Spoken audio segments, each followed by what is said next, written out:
Okay, I'm gonna have to move on, but we could spend hours just talking about business applications of wireless and what's the appropriate place to install a wireless network versus a wired network. We talk about risks in security of wireless networks.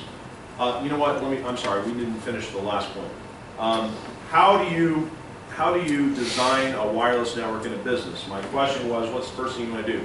The answer is you do a site survey with tools. Well, there are tools out there that you can download on your laptop using your laptop wireless interface that basically you hook up a wireless access point someplace. Doesn't even have to be connected to the internet, just so it's transmitting, its SSID, and then you walk around and it measures the strength of the signal and it documents it, and you can push a button and it'll keep track of it. You could do that manually, certainly with a piece of paper and everything else, and look at your laptop, oh, it's highest here, highest there. But essentially a tool that we use, you put a map, like a PDF or a JPEG of the building layout. You can scan it in, put the building layout up there, and then the software will allow you to say in this room, from this access point, it basically does a circle and shows you where it starts dropping off. And so that way you take into consideration all the walls and those kinds of things. So then you go to the next couple rooms where that circle is starting to dissipate, the signal is starting to dissipate, and you want overlap. Because the worst thing in the world is to have your laptop, you're doing something on it, or your tablet PC, or your phone, you walk in between the two SSI, or between the two access points, and you get the signal dropped. It may pick up again over on here, but you don't want it to ever drop. You want it to maintain, wherever you walk in the building. So that's first, you do a site survey and you map all of that out. Then, the other big thing that most people forget about is there are a couple of different types of access points. You can have an access point like that, which is a POV access point, right? It's a POV access point. You don't know what PoE stands for. You can have PoE switches, you can have PoE devices. No? No one knows. I don't want to hear a question, I want the answer to my question first. PoE switch. Now if it were me, I would be all over Google trying to find that out. But I'll just tell you the answer. Yes? Power over Ethernet. And so basically, that access point right up there, you can see where the power adapter is supposed to be plugged in, and there's nothing plugged into it. So that tells me that that's a PoE switch. It has to have power somehow to be able to do its job. And so what's happening is it has a switch, most likely on the other end, that is transmitting electricity across it. Beyond the data, the low voltage electricity, it's actually transmitting 110 to this guy to power it, which is pretty cool. And those things make it a lot easier to do things like access points on ceilings, because otherwise I'd have to run electricity and data to this access point in order to make it work. And so the part of your site survey, you need to take into consideration, where do I have power coming to? Where is there existing Ethernet cable so that I can connect them? All those kinds of things. All right, let's move on. Wireless access point, you see one right there on the ceiling. Okay, everyone's got one in their house probably. This is just one of a million displays on a wireless access point.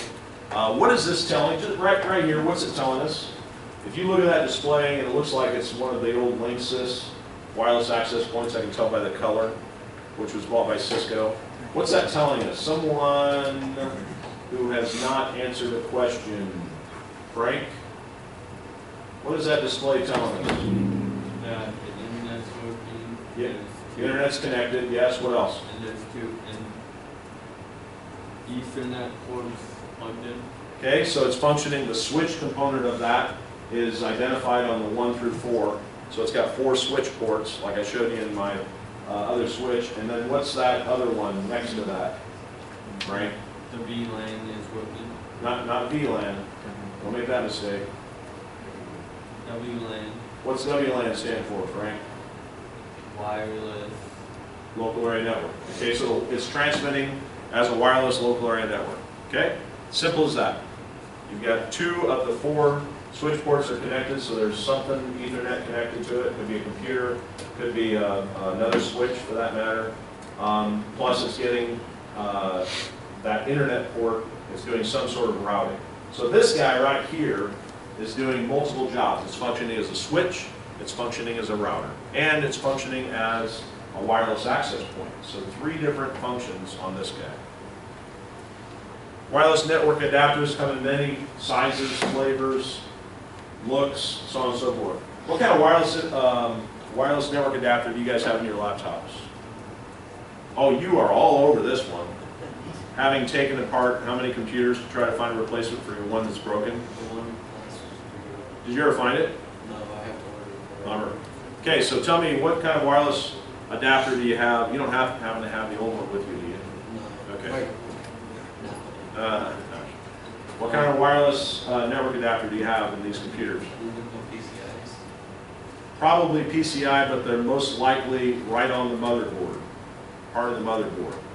Or they could be a small card on the motherboard as a separate card. Okay? Manufactured by some other manufacturer besides Dell, most likely by somebody other than Dell. Okay? So it's just a small, tiny card that connects to the motherboard. It's on the inside of your computer somewhere. Don't take it apart. Somewhere on the inside of your computer that's transmitting and communicating with the wireless access points. Okay? What else? What other kinds of, I mean, you can see the list there, but at home, what do you have? Yes? Older computers have those big long ones that you put inside. Yep. Older computers can have a big, long wireless adapter that plugs into either USB port, plugs into the PCMCIA card, or I'm sorry, PCMCIA slot, so on and so forth. So they come in all different flavors and sizes. Okay? Wireless repeater, essentially this is nothing more than an access point. They differentiate between a wireless repeater and others. But the purpose of this is just like I described. When you do your site survey, you need to make sure that your wireless devices can work in every room without dropping off in between rooms. Yes, Austin? So we never really covered this is my question. Because I was thinking, like, say you have someone's doing a school and they're trying to, for whatever reason, they want to put Wi-Fi in the chip. Guys? And so, like, I know, like, Wi-Fi has like a general distance of an area of coverage, but like how high up and down? Does that vary? Or what? Well, up and down is based upon, you know, think of it like it's 360. I mean, or it's Oh, in so every it's equal completely. right. In many cases, now it's not actually. I'm sorry. Let me restate that. Depending on the type of access point, they will have a footprint. Okay, so the footprint may be it's projecting out this way. It could be a perfect circle, or, you know, a sphere around the access point, or based upon your antennas. Some of them have antennas, and that you can manipulate it however you want to do it. Most of them will have antennas like that. So it's based on the access point itself. It can be all different things. Okay. All right, wireless bridge. Okay. Almost every access point that you buy today has wireless bridge built into it. Why do I say that? Why do I say that? Every access point you buy today has a wireless bridge built into it. Miguel?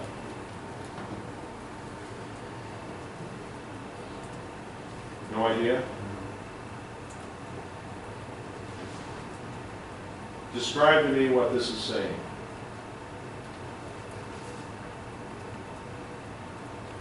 Quentin? That different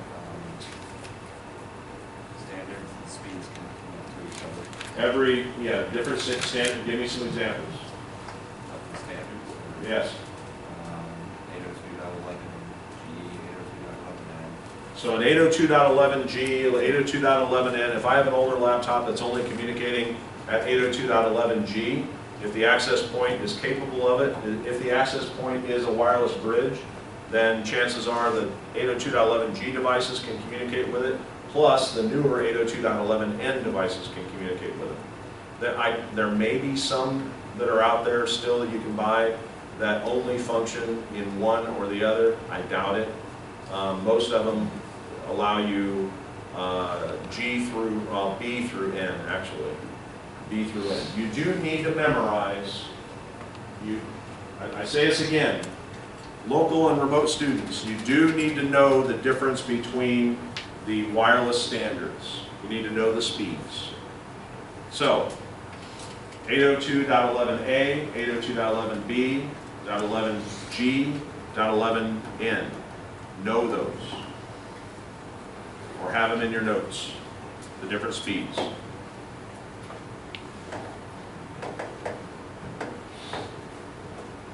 Okay, I think that Frank already answered this. WLAN, that port that he saw on that display of the wireless access point, that told him that it's transmitting as a wireless local area network. I've got, again, at home I have devices that I have used that are wireless that don't transmit anything because I'm just using them for switch ports.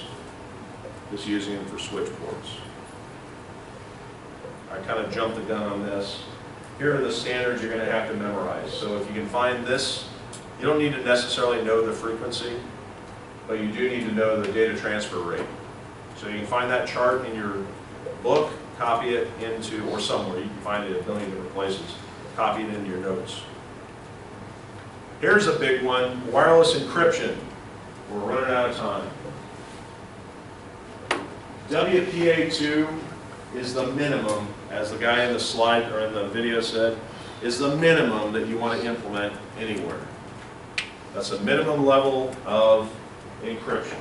So that even if someone is able to get in using the passphrase that you've come up with, or the security key that you've come up with for your wireless network, even if they're able to guess that and get into the network, with WPA2 encryption, well, even if they're able to not get in, because if they've got the passphrase, then they've got the key to be able to decrypt. But if they're able to get in short of getting the passphrase, then this will restrict their ability to access your data. Yes, sir? So like you're setting up a wireless network, do you have the options of what type of... Yeah, you sure do. Question is, do you have the option of what level of encryption or what level of security to implement? Absolutely. And a lot of times the ones that you buy at Walmart or Best Buy or whatever, the cheap home ones, you'll plug them in and it's not real intuitive how to get in. So you can still modify them, but they'll just assume that you want WEP security. Just hiding your SSID does not do it. Okay, just hiding the SSID, which most of these will allow you to do, is not the same as applying this encryption. Okay, so don't get confused about that. The SSID is just one component, but anyone, whether you're hiding the SSID or not, if that's all you've done, anyone can get into the network. So it's a two-pronged approach. You need an SSID that maybe you only share with certain people. That's the first step. But then the second step, the more important step, is you enable at least WPA2 encryption. Okay? All right, that's all we have time for today. Our test is a week from today. It's the 8th. One or more of you, maybe as remote students, asked about the assessment. That will be posted later. It's not due until the 8th. Okay? Will you shut that video off, please? Have a great day. Have a great weekend.